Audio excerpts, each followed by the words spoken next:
Bonjour, une petite vidéo sur le produit scalaire, ça s'adresse à des élèves de première, il faudra démontrer que deux vecteurs sont orthogonaux. Dans cet exercice ABCD est un carré de côté 1, I et J sont les milieux respectifs des côtés AB et BC. Dans un premier temps, on nous demande de calculer le produit scalaire des vecteurs AJ et ID en utilisant un repère orthonormé que vous aurez choisi ou en décomposant chacun des vecteurs AJ et ID. Et deuxièmement, on nous demande que peut-on en conclure. Ici, ça paraît assez évident d'après la figure. Il semblerait que donc les vecteurs A, J et ID soient orthogonaux. Rien de très compliqué dans cet exercice, c'est même du très classique, donc je vous conseille d'appuyer sur pause avant de lire la suite de la vidéo. Donc passons à la correction de cet exercice. On doit calculer le produit scalaire des vecteurs AJ et ID en utilisant donc un repère orthonormé. Or, ce repère orthonormé ici, il est assez évident puisqu'il n'y a pas beaucoup de possibilités. Donc c'est un repère d'origine A et dont la base est tout simplement composée des vecteurs A, B et AD. Alors bien sûr, ce repère est orthonormé puisque tout simplement ici on a un angle droit, ce qui veut dire tout simplement que les vecteurs AB et AD sont orthogonaux, et en plus la longueur du vecteur AB, la norme du vecteur AB est bien égale à la norme du vecteur AD puisqu'on est dans un carré de côté 1. Maintenant, dans ce repère que l'on a choisi, on va exprimer donc les coordonnées des points A, J, I et D. Donc le point A forcément a pour coordonnées 0, 0 puisque c'est l'origine du repère. Le point J qui se situe ici donc a pour coordonnées donc 1 et 1,5. En effet ici, donc la longueur JD c'est la moitié de la longueur BC, donc le point J a bien pour coordonnées 1, 1,5. On a aussi donc le point I. Alors, le point I a pour coordonnées donc 1, demi, 0. Et on va terminer donc avec le point D. Le point D a pour coordonnées donc 0, 1. Alors ça va nous permettre ensuite donc d'exprimer les coordonnées des vecteurs A, J et I, D. Le vecteur AJ a donc pour coordonnées donc abscisse de J moins abscisse de A, donc ça fait 1.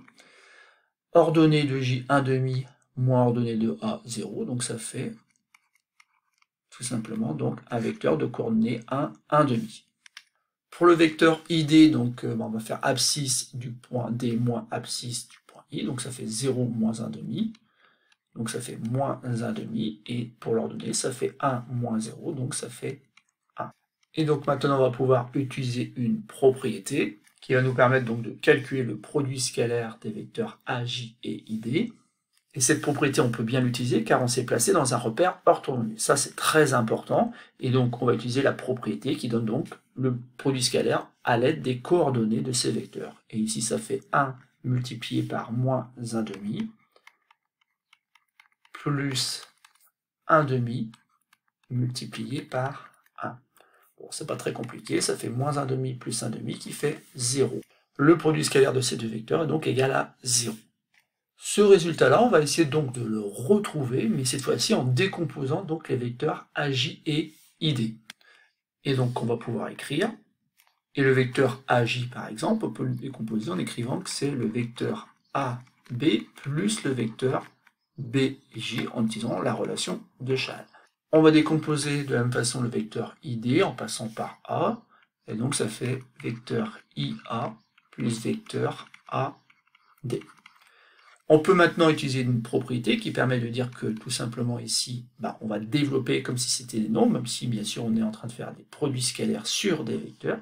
Donc on a le vecteur AB scalaire IA, plus le vecteur AB scalaire vecteur AD, plus BJ scalaire vecteur IA, plus BJ scalaire AD.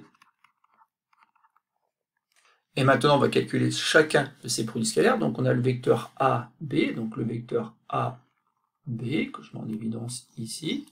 Et ce vecteur AB, il est collinéaire au vecteur IA. Ces deux vecteurs donc, sont collinéaires, sauf qu'ils sont collinéaires et de sens contraire. Donc, vous devez vous rappeler que du coup, ce produit scalaire se réécrit tout simplement moins la longueur AB multiplié par la longueur IA. Ensuite, donc le produit scalaire des vecteurs A, B et AD. Donc cette fois-ci, le vecteur AD, il est ici. Et on voit qu'on a des vecteurs qui sont orthogonaux.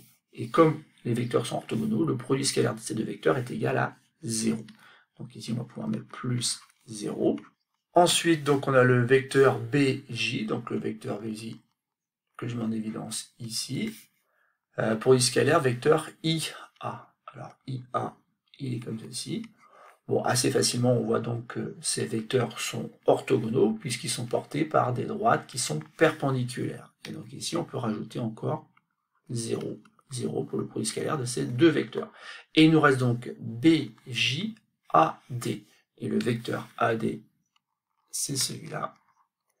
Donc cette fois-ci, on a des vecteurs qui sont collinéaires et de même sens. Donc vous devez vous rappeler tout simplement que on doit faire donc la longueur BJ multipliée par la longueur AD.